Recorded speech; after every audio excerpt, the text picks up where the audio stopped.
AP శాసనమండలి chairman motion రాజుతో MLC జయమంగళం వెంకటరమణ భేటీ ముగిసింది. తన రాజీనామా ఆమోదించమని మండలి చైర్మన్ని వెంకటరమణ కోరారు.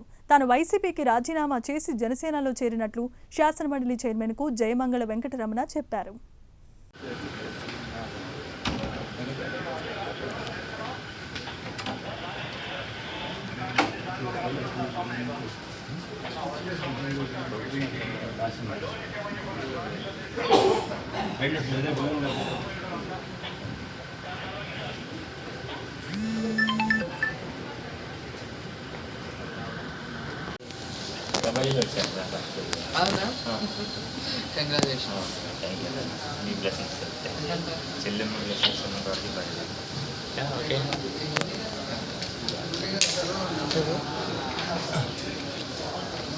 సిట్ సెట్లు మళ్ళీ రేడియో రికార్డింగ్ బాగోదు.